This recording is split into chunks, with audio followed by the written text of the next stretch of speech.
Assalamualaikum warahmatullahi wabarakatuh. Perkenalkan, nama saya Amelia Kurnia Putri dari Prodi D3 Gizi tingkat 1B. Saya di sini akan sedikit menjelaskan makalah tentang peran agama dalam mewujudkan persatuan dan kesatuan bangsa. Pembuatan makalah dan video ini disusun untuk memenuhi tugas pendidikan agama yang diampu oleh Bapak Agus Bakhtiar, SPMKes. Dan adapun pembuatan makalah ini itu dilatar belakangi oleh agama merupakan aspek yang sangat penting. Dengan adanya agama, hidup manusia jadi lebih terarah dan teratur. Karena itu sebabnya agama, budaya, dan politik tidak dapat dipisahkan, maupun dalam kehidupan sekalipun. Dan persatuan merupakan gabungan dari beberapa gabungan yang sudah bersatu. Adapun rukun artinya baik, damai, tidak bertengkar. Namun, persatuan yang berhikmah dan produktif ialah persatuan yang dinamis, yang tumbuh di atas kesadaran warga masyarakat, yang berdasarkan persepsi yang benar tentang kenyataan-kenyataan kehidupan sosial masyarakat. Dan untuk rumusan masalah dari makalah ini, yaitu yang pertama, apa saja tantangan dan cara beragama untuk mewujudkan persatuan dan kesatuan bangsa. Yang kedua, itu bagaimana sikap dan tindakan untuk mewujudkan persatuan dan kesatuan bangsa.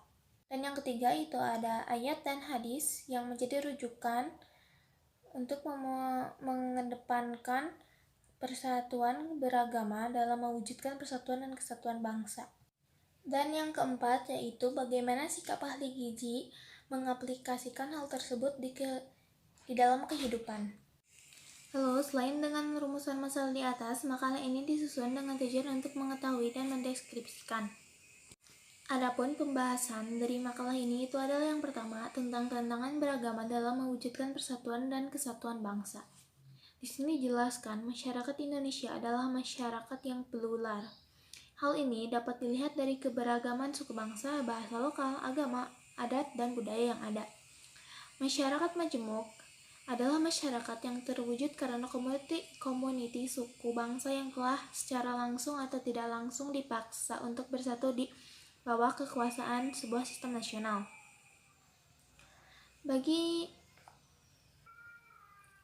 Dan pluralitas agama harus dipandang sebagai bagian dari kehidupan manusia yang tidak dapat dilenyapkan, tetapi harus disikapi dengan bijaksana.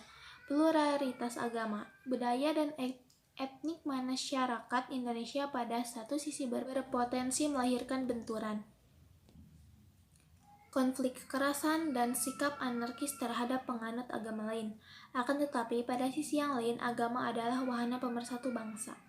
Dan yang kedua itu ada sikap dan tindakan dalam mewujudkan persatuan dan kesatuan bangsa. Dalam menjaga persatuan dan kesatuan bangsa itu sangat penting didasari bagaimana sikap kita. Ada beberapa poin yang contoh sikap untuk menunjukkan rasa persatuan dan kesatuan. Yang pertama, tolong menolong antar sesama, antar tetangga dan warga lain. Yang kedua, berkomunikasi baik dengan tetangga. Yang ketiga, mau berbaur mengikuti kegiatan warga kelompok. Yang keempat, selalu menjaga kerukunan dengan semua orang. Yang kelima, tidak membeda-bedakan suku, ras, ataupun agama yang akan membuat perpecahan. Lalu, ada beberapa sikap yang harus dimiliki agar tercipta persatuan di kampus, diantaranya membantu menjelaskan kepada teman yang tidak mengerti pelajaran, menghargai dan menghormati semua warga kampus, khususnya di kelas, menghindari pertikaian antar teman dengan berusaha menyelesaikan semua masalah, tidak membeda-bedakan teman, baik agama, suku, warna kulit, tinggi badan, dan lain-lain. Lalu, yang ketiga ada tentang ayat Al-Quran dan hadis yang menjadi rujukan dalam mengedepankan kerukunan beragama dalam peran mewujudkan persatuan dan kesatuan bangsa. Yaitu yang pertama, perintah untuk bersatu. Surat Al-Hujurat ayat 12 yang memiliki arti, hai manusia, sesungguhnya kami menciptakan kamu dari seorang laki-laki dan seorang perempuan, dan menjadikan kamu berbangsa-bangsa dan bersuku-suku supaya kamu saling kenal mengenal. Sesungguhnya orang yang paling mulia di antara kamu di sisi Allah ialah orang yang paling takwa di antara kamu. Sesungguhnya Allah Maha mengetahui lagi Maha mengenal. Ayat ini sekaligus menjelaskan paham persamaan untuk semua manusia dan lintas batas, ras, agama, bahasa, maupun adat istiadat. Lalu yang kedua itu ada larangan untuk saling curiga.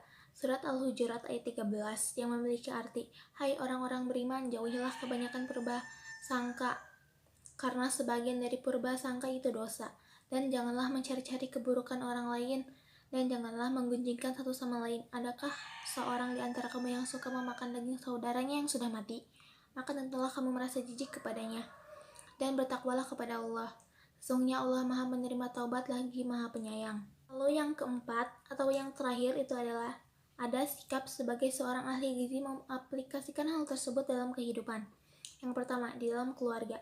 Sebagai seorang anggota keluarga dalam menjaga persatuan dan kesatuan tanpa adanya perpecahan di dalam keluarga, tentunya kita sebagai seorang anak harus menurut kepada kedua orang tua kita. Tidak boleh berkata kasar dan bertindak tidak sopan. Begitupun sikap kita terhadap kakak harus memiliki rasa sopan dan santun.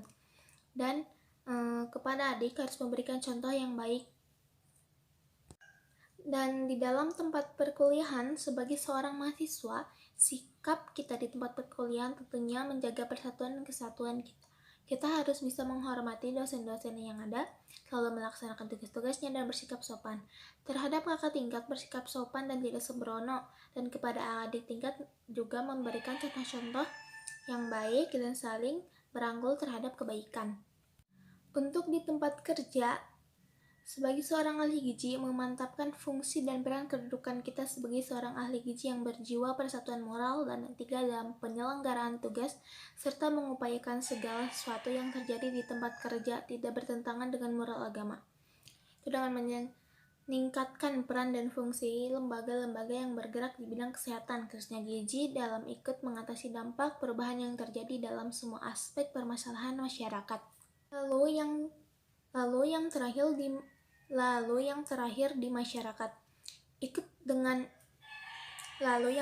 di masyarakat.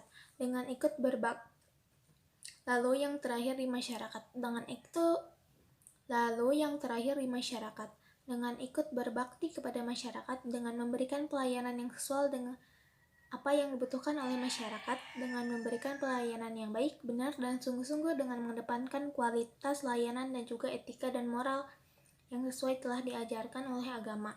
Lalu, adapun saran yang dituliskan di makalah ini itu yang pertama, untuk mempertahankan persatuan dan kesatuan bangsa. Tentunya itu merupakan salah satu tugas kita sebagai warga negara sekaligus mahasiswa, calon-calon penerus bangsa.